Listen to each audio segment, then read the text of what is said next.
সুস্থ সমাবেশ পুলিশ লাঠিচার্জ করে আর কিছু বলার নাই। এই সংগ্রাম চলবে, চলতেই থাকবে। এই সংগ্রাম চলবে, চলতেই থাকবে।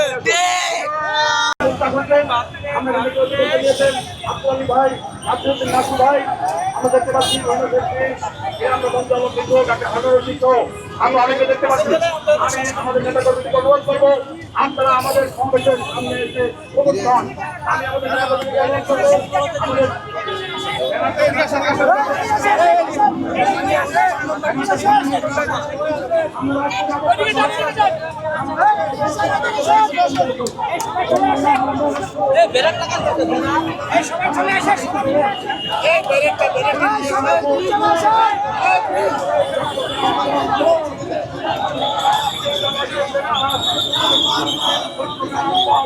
লালদিয়া বন্দর, চট্টগ্রাম বন্দর, লালদিয়া বন্দর, চট্টগ্রাম বন্দর আমার দেশের মোহনা, বিদেশিদের দেব না।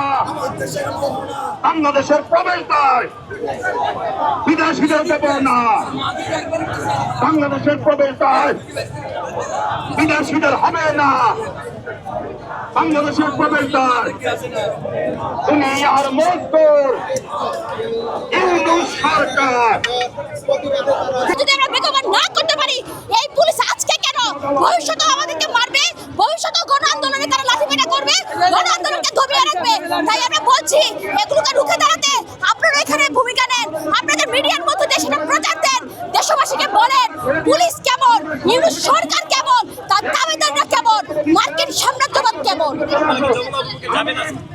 আমাদের তো এখানে আটকে দিয়েছে, এখানে আমরা এখন সমাবেশ করে আমাদের যেই বার্তা, সেই বার্তা আমরা পৌঁছে দেব।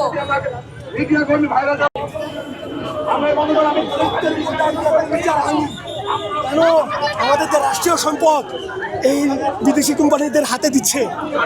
এই যে আওয়ামী লীগ ফেসিলিটি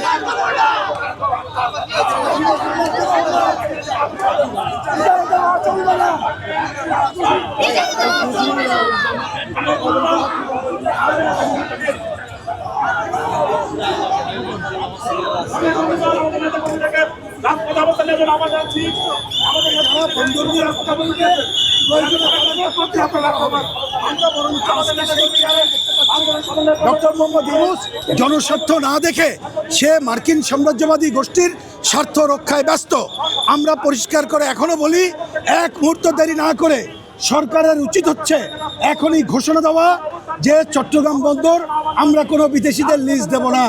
সরকারের ঘোষণা দেওয়া উচিত লালদিয়া এবং পানগাঁও বন্দর ইজারা দিয়েছি, এ ব্যাপারে আমরা ইজারা স্থগিত করলাম বা বাতিল করলাম। আর একথা আমরা প্রথম দিন থেকে বলে আসছি। মাত্র নির্বাচন অল্প কয়েকদিন পরে এই সরকার এখতিয়ারিটি নাই এবং ঐক্যমত্যের আলোচনা আমরা এটা আলোচনা করেছিলাম যে আমরা এ ধরনের চুক্তি করার আগে পার্লামেন্টে আলাপ আলোচনা করে কথা বলবো। তাহলে এই সরকার ঐক্যমত্য মানে না, জনস্বার্থ মানে না, বরঞ্চ সাম্রাজ্যবাদী স্বার্থ রক্ষায় ব্যস্ত। আমরা না, আজকে এই কর্মসূচি আমরা করলাম, আমরা দেখব সরকারের ভূমিকা এবং আরও অন্যান্যদের কর্মসূচি কাল পরশু আছে।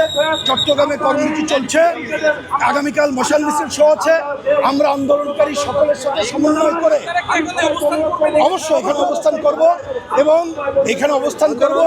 সরকার যদি তার জায়গা থেকে না সরে আগামীতে আন্দোলনকারী সব শক্তির সাথে কথা বলে অবরোধ, হরতাল সহ নানামুখী কর্মসূচি দেবো। আমাদের এখন অবরোধ চলবে, আমি সবাইকে অবরোধে অবস্থান চলবে, এই অবস্থানে অংশ নেওয়ার জন্য আহ্বান জানাচ্ছি। চট্টগ্রাম বন্দর বিদেশিদের দেব না। চট্টগ্রাম বন্দর আমরা শান্তিপূর্ণভাবে আমাদের বিক্ষোভের কথা জানিয়েছি। আমরা বলেছি আমাদের বাংলাদেশের প্রবেশ মুখে কোনো টার্মিনাল বিদেশি কোনো কোম্পানির কাছে ইজারা দিলে সেটা হবে বাংলাদেশের জন্য ভয়ঙ্কর আত্মঘাতী সিদ্ধান্ত। আগামী বহু বছর পর্যন্ত এদেশের জনগণকে এর জন্য খেসারত দিতে হবে। ইতিমধ্যে আমরা দেখেছি পৃথিবীর যে দেশেই বহুজাতিক কোম্পানি বন্দর ইজারা নিয়েছে, সেই দেশের শুধুমাত্র অর্থনীতি থেকে তারা পঙ্গু করেছে তা নয়, সার্বভৌমত্বকে তারা জিম্মি করে ফেলেছে। ফলে আজকে ডিপি ওয়ার্ল্ডের নামে নিউ মরিন কন্টেনার টার্মিনাল এবং ওই ডেনমার্কের কোম্পানির কাছে লালদিয়া, এমনকি আমাদের সুইজারল্যান্ডের কোম্পানির কাছে পানগাঁওকে ইজারা দেওয়ার যে ষড়যন্ত্র চলছে, যে প্রচেষ্টা চলছে, এটাকে আমরা প্রতিহত করবার জন্য জনগণের পক্ষের শক্তি হিসেবে এখানে এসে দাঁড়িয়েছিলাম। এই ডিসেম্বর মাস আমাদের স্বাধীনতার মাস। এই ডিসেম্বর মাসে আমরা পাকিস্তানি সেই দুর্বৃত্তদের বিরুদ্ধে মুক্তিযুদ্ধের মধ্য দিয়ে দেশ স্বাধীন করেছিলাম। এই ডিসেম্বর মাসে আমরা স্বৈরাচার বিরোধী আন্দোলন করেছিলাম। এই ডিসেম্বর মাসেই আমরা দেশের বন্দর রক্ষা করবার জন্য আন্দোলনে নেমেছি। ফলে আমরা মনে করি ইউনূস সরকার অবিলম্বে জনগণের স্বার্থের কথা বিবেচনা করে, এদেশের ভবিষ্যতের কথা বিবেচনা করে এই সমস্ত সর্বনাশা, আত্মঘাতী এই ধরনের ইজারা চুক্তি থেকে সরে আসবেন। বাংলাদেশের জনগণকে সাম্রাজ্যবাদী কোম্পানির কাছে জিম্মি করে দেবেন না। বাংলাদেশের ভবিষ্যৎকে বিদেশিদের হাতে জিম্মি করে দেবেন না। বাংলাদেশকে ভবিষ্যৎ একটা যুদ্ধ চক্রান্তের অংশ করবেন না। এই কথাটাই আমরা বলতে এসেছি। ফলে পুলিশের আচরণের নিন্দা করি এবং আমরা আমাদের আন্দোলন অব্যাহত রাখব।